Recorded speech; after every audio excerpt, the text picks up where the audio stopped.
ഷട്ടിട്ട് പോയുള്ള ദർശനമാണ് യഥാർത്ഥത്തിൽ നല്ലത്.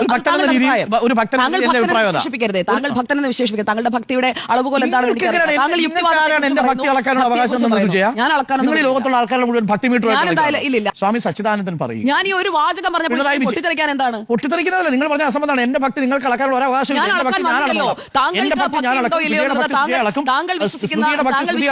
വിവേകാനന്ദന്റെ ഭക്തി ആയിരിക്കില്ല ഈ കേരള നാട്ടിൽ അന്ന് ജീവിച്ച ഒരു ഭ്രാന്തനായ ഒരു ഫനാറ്റിക്കിനുള്ളത്. ഒരു ഭ്രാന്തനായ മതമൗലികവാദിക്കുള്ള ആശയമായിരിക്കില്ല ഒരു ഭക്തനായിട്ടുള്ള ഒരു ശബരിമലയിൽ അയ്യപ്പൻ ഉണ്ടാവുക. നിങ്ങൾ ഒരു മനുഷ്യനെ കുറിച്ച് സംസാരിക്കുമ്പോൾ അപ്പുറത്തെ മനുഷ്യനെ കുറിച്ച് ചിന്തിക്കൂ എന്ന് പറയലാണ്, അവനെ കുറിച്ച് ദ്രോഹിക്കൂ എന്ന് പറയലല്ല.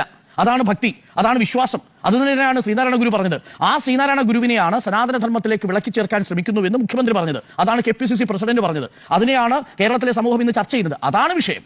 അത് ചർച്ച ചെയ്യുമ്പോൾ പിന്നെ എങ്ങനെയാ നിങ്ങൾ പരിപാടിയിൽ പറഞ്ഞ രണ്ട് കാര്യങ്ങളായതുകൊണ്ടാണ് അത് പറഞ്ഞത്. അത് മാത്രമല്ല, ഇത് ഇന്റർകണക്റ്റഡ് ആണ്. അതുകൊണ്ടാണല്ലോ സ്വാമി സച്ചിദാനന്ദൻ പറഞ്ഞത്, ഇത് ഒരു ബ്രാഹ്മണ്യത്തിന്റെ അടയാളത്തെ നിങ്ങൾക്ക് പുറത്ത് കാണിക്കാതിരിക്കാനുള്ള അല്ലെങ്കിൽ പുറത്ത് കാണിക്കാനുള്ള ഒരു ശ്രമം എന്ന നിലയിലാണ് അങ്ങനെ ഒരു അനാചാരം വരുന്നത്. ആ അനാചാരം മാറേണ്ടതല്ലേ എന്ന് സ്വാമി സച്ചിദാനന്ദനെ പോലുള്ള ഒരു വലിയ ഒരു സന്യാസി പറയുമ്പോൾ ആ സന്യാസി നിങ്ങൾക്ക് എങ്ങനെ നിഷേധിക്കാൻ പറ്റുക? ഞാൻ ആ സന്യാസിയെ നിഷേധിക്കില്ല. ഇന്നലെ സനാതന ധർമ്മത്തിന്റെ ചർച്ച നടക്കുന്ന സമയത്ത് വി മുരളീധരൻ പറഞ്ഞ ഒരു കാര്യം, ഖുറാനുമായി ബന്ധപ്പെട്ട്, പരിശുദ്ധ ഖുറാനുമായി ബന്ധപ്പെട്ട് പിണറായി വിജയന് എന്തെങ്കിലും വിമർശനങ്ങൾ പറയാൻ ധൈര്യം ഉണ്ടാകുമോ എന്നുള്ളതാണ്. പക്ഷേ ഈ മുസ്ലിം സമുദായത്തിനകത്ത് നടന്നിരുന്ന ഒരു ദുരാചാരത്തെ പറ്റി അതിശക്തമായി പ്രതികരിച്ച പിണറായി വിജയനാണ്. ബോഡി വേസ്റ്റ് എന്നുള്ള പ്രയോഗം നടത്താൻ മറ്റൊരു രാഷ്ട്രീയ നേതാവിനും ധൈര്യം ഉണ്ടായിട്ടില്ല. അങ്ങനെ പ്രയോഗം അദ്ദേഹം നടത്തിയിട്ടുണ്ട്. വളരെ പുരോഗമനപരമായ ഒരു ചർച്ചയ്ക്കാണ് എന്തായാലും ഇത്തവണത്തെ ശിവഗിരി 92ാമത്തെ തീർത്ഥാടന കാലം സാക്ഷ്യം വഹിക്കുന്നത് എന്നതാണ് ഏറെ ആശാവഹമായ ഒരു കാര്യം. അതിൽ രണ്ടു പ്രധാനപ്പെട്ട കാര്യങ്ങൾ. ഒന്ന്, ശിവഗിരി തീർത്ഥാടന വേദിയിൽ വെച്ചു തന്നെ കോൺഗ്രസിന്റെയും ഒപ്പം ഇടതുപക്ഷത്തിന്റെയും രണ്ട് പ്രധാനപ്പെട്ട നേതാക്കളെടുത്ത നിലപാട് വളരെ പ്രധാനപ്പെട്ടതാണ്. മുഖ്യമന്ത്രി പിണറായി വിജയനും സച്ചിദാനന്ദ സ്വാമി പറഞ്ഞതിനെ പിന്തുടർന്നുകൊണ്ട് ഈ സനാതനധർമ്മം എന്നുള്ളത് യഥാർത്ഥത്തിൽ ശ്രീനാരായണ ഗുരുവുമായി ചേർന്നു പോകുന്നതല്ല എന്നത് സ്ഥാപിക്കുകയും ചെയ്തു. അത്തരം ചർച്ചകൾ നമ്മുടെ മുന്നിൽ വേണം. കാരണം എങ്ങനെയാണ് SNDP എന്ന് പറയുന്ന ഒരു സമുദായത്തെ ഒരു വോട്ട് ബാങ്കായി BJP ഉപയോഗിച്ചുകൊണ്ടിരിക്കുന്നത്, BJP എങ്ങനെയാണ് സനാതനധർമ്മത്തിന്റെ പൊളിറ്റിക്കൽ എൻകാഷ്മെന്റ് നടത്തുന്നത് എന്നത് നമുക്ക് നന്നായിട്ട് അറിയാവുന്നതാണ്. അതുകൊണ്ടാണ് വളരെ പെട്ടെന്ന് വി മുരളീധരൻ ഒരു റിയാക്ഷനുമായിട്ട് വരുന്നത്. ഇത് വി മുരളീധരനാണ് സനാതനധർമ്മത്തിന്റെ അപ്പോസ്തലനാണ് ശ്രീനാരായണ ഗുരു എന്ന നിലയിലുള്ള പ്രചരണം കൊണ്ടുവരുന്നത്. അതിനെയാണ് യഥാർത്ഥത്തിൽ അതേ വേദിയിൽ വെച്ച് തന്നെ തീർത്ഥാടന വേദിയിൽ വെച്ച് തന്നെ മുഖ്യമന്ത്രി വിമർശിക്കുന്നത്. അതുകൊണ്ട് ഇത് രണ്ടിനെയും നമ്മൾ ഒരുമിച്ച് തന്നെ കാണണം. സനാതനധർമ്മത്തിന്റെ ഭാഗമായി തന്നെയാണ് ഈ മേൽമുണ്ട് വിവാദവും വരുന്നത് എന്നുള്ളതാണ് ലോജിക്കലി നമുക്ക് പറഞ്ഞാൽ മനസ്സിലാവുക. അതാണ് സച്ചിദാനന്ദ സ്വാമി പറയുന്നത്. ഇന്നലെ ചെയ്തൊരബദ്ധം മൂഢർക്ക് ഇന്നത്തെ ആചാരമാകാം, നാളത്തെ ശാസ്ത്രമതാകാം എന്ന് പറയുന്നതിന്റെ കാരണം ഏതർത്ഥത്തിലാണ് നിങ്ങൾ പുരുഷഭക്തന്മാർ ചില ക്ഷേത്രങ്ങളിൽ എത്തുമ്പോൾ ഈ മേൽവസ്ത്രം ധരിക്കേണ്ടതില്ല എന്ന നിലപാടിലേക്ക് എത്തുന്നത്?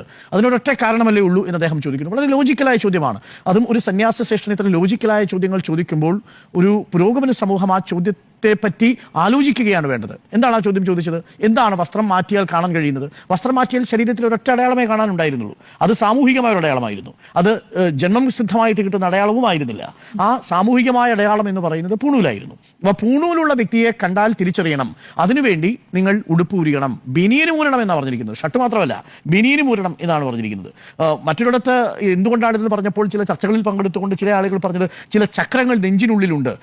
സ്ത്രീകളുടെ ചക്രങ്ങൾ, ആദ്യചക്രമോ മറ്റോ, അത് നെറ്റിയിലാണുള്ളത്. എന്നാൽ പുരുഷന്മാരുടെ അങ്ങനെയല്ല, നെഞ്ചിലാണുള്ളത് തുടങ്ങിയ വിദണ്ഡവാദങ്ങളാണ് ഉന്നയിക്കുന്നത്. യഥാർത്ഥത്തിൽ ഇതൊന്നും തന്നെ നോർത്ത് ഇന്ത്യയിൽ ചക്രം കിട്ടുന്നില്ല. മാത്രം ചില ക്ഷേത്രങ്ങളിൽ ഈ ചക്രം വേണ്ടേ എന്നൊരു പ്രധാനപ്പെട്ട ചോദ്യമുണ്ട്. ചില ശബരിമലയിൽ പോയാൽ ഈ ചക്രം വേണ്ടേ എന്നൊരു ചോദ്യമുണ്ട്. അപ്പൊ ഇതിനൊക്കെ ഇനി വ്യാഖ്യാനങ്ങൾ ഉണ്ടാവും കേട്ടോ സ്മൃതി. അതങ്ങനെയാണല്ലോ, വ്യാഖ്യാന ശാസ്ത്രമാണ് യഥാർത്ഥത്തിൽ മതത്തിന്റെ നിലനിൽപ്പ് എന്ന് തന്നെ പറയുന്നത്. പക്ഷേ പുരോഗമനപരമായി ചിന്തിച്ച് മതത്തെ നവീകരിക്കേണ്ടതുണ്ട് എന്നതാണ് ലോകമെമ്പാടും നമ്മൾ കാണുന്നത്. അതിന് മുൻകൈ എടുക്കേണ്ടത് ആരാണ്? ഒരു സമൂഹമാണ്. ആ സമൂഹത്തിന്റെ ചോദ്യങ്ങളും ചർച്ചകളും കേട്ട് സഹിഷ്ണുതയോടുകൂടി ഇവിടുത്തെ തന്ത്രിവര്യന്മാർ അക്കാര്യത്തിൽ തീരുമാനമെടുക്കണം. കാരണം അവരാണ് ഈ ക്ഷേത്രങ്ങളെ പരിചരിക്കുന്നത്. വിശ്വാസ സമൂഹം എന്നുള്ളത് പൊതുസമൂഹത്തിന്റെ ഭാഗമായി നിൽക്കുമ്പോൾ തീർച്ചയായും അവരുടെ പ്രതികരണം ഈ ഘട്ടത്തിൽ ആവശ്യമാണ്. എന്താണ് യഥാർത്ഥത്തിൽ ഈ മേൽവസ്ത്രത്തിന്റെ കൗതുകകരമായ ഒരു കാര്യം? 1921 അന്ന് സ്വദേശാഭിമാനി എഴുതുന്നുണ്ട്, ശ്രീപത്മനാഭസ്വാമി ക്ഷേത്രത്തിന്റെ ഉള്ളിലേക്ക് പ്രവേശിക്കാൻ അന്ന് നായർ സ്ത്രീകൾക്ക് മാറുമറയ്ക്കാൻ കഴിയുമായിരുന്നില്ല. ആ നായർ സ്ത്രീകൾക്ക് മാറുമറയ്ക്കാൻ കഴിയാതിരുന്നതിനെ വിമർശിച്ചുകൊണ്ട് സ്വദേശാഭിമാനി എഴുതുന്നുണ്ട്. 1859 രാജവിളംബരത്തിലൂടെ ചാന്നാർ കലാപത്തിന് ശേഷം വലിയ രീതിയിൽ ഈ മേൽമുണ്ട് ധരിക്കാൻ എല്ലാ സ്ത്രീകൾക്കും അനുവാദം കിട്ടുന്ന സാഹചര്യത്തിൽ പോലും പത്മനാഭസ്വാമി ക്ഷേത്രത്തിനുള്ളിലേക്ക് പ്രവേശിക്കണമെങ്കിൽ നായർ സ്ത്രീകൾ മേൽമുണ്ട് മാറ്റണം. ഒരു ബ്രാഹ്മണ പുരുഷന്റെ കണ്ണിൽപ്പെട്ടാൽ ഈ സ്ത്രീകൾ മാറുമറയ്ക്കരുത് എന്ന് പറയുന്ന അത്യന്തം നീചമായ ലജ്ജാകരമായ ഒരു അനാചാരം നിലവിലിരിക്കുന്ന ഒരു കാലമായിരുന്നു. ആ കാലത്ത് ഈ പറഞ്ഞല്ലോ ഏകദേശം നൂറ്റാണ്ട് കാലം രാജവിളംബരം വന്നിട്ട് പോലും സ്ത്രീകൾ ഈ പത്മനാഭസ്വാമി ക്ഷേത്രത്തിൽ പോകുമ്പോൾ മറയ്ക്കാൻ അവർ തയ്യാറായിരുന്നില്ല.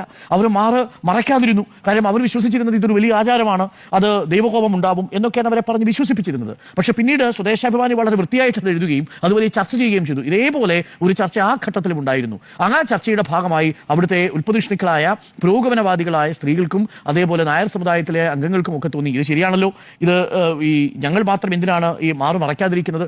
ആദ്യഘട്ടത്തിൽ ബ്രാഹ്മണ സ്ത്രീകളും മറയ്ക്കാൻ പാടില്ലെന്നുള്ളതായിരുന്നു. പിന്നീട് ബ്രാഹ്മണ സ്ത്രീകൾക്ക് മറയ്ക്കാമെന്ന് നിലവന്നു. അത് കഴിഞ്ഞതിന് ശേഷം നായർ സ്ത്രീകൾക്ക് മറയ്ക്കാമെന്ന് നിലവന്നു. അത് തികച്ചും വ്യത്യസ്തമായ കോണ്ടെക്സ്റ്റിലാണ്. അത് പൂണൂല് നോക്കിയായിരുന്നില്ല. അത് പുരുഷാധികാരത്തെ നിങ്ങൾ ഒരു മതാചാരവുമായി ബന്ധപ്പെടുത്തിക്കൊണ്ടുള്ള രാജാധികാരവുമായി ബന്ധപ്പെടുത്തിക്കൊണ്ടുള്ള ആചാരത്തിന് തുടർച്ചയാണ്. അവിടെയാണ് മേൽമുണ്ടഴിച്ച് അരയെ കെട്ടണം രാജാവ് വരുമ്പോൾ എന്ന നിലയിലേക്ക് മാറുന്നത്.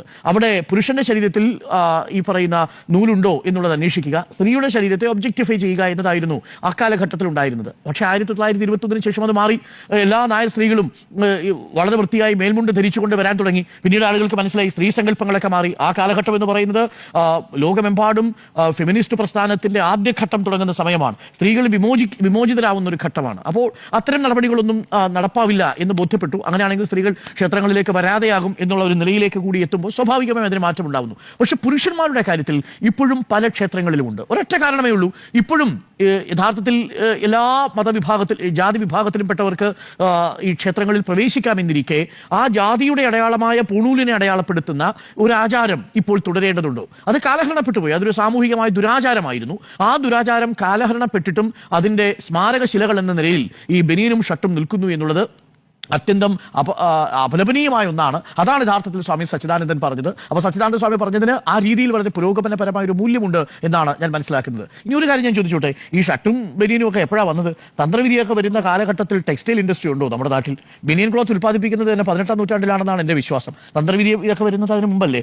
ഈ ടെക്സ്റ്റൈൽ ഇൻഡസ്ട്രിയും ഇൻഡസ്ട്രിയൽ റവല്യൂഷനും വന്നതിന് ശേഷം ഏതെങ്കിലും തന്ത്രവിധി പ്രകാരം ഈ ബനിയനെ കുറിച്ച് ഷർട്ടിനെ കുറിച്ച് എഴുതിയിട്ടുണ്ടെന്നൊന്നും അറിയില്ല.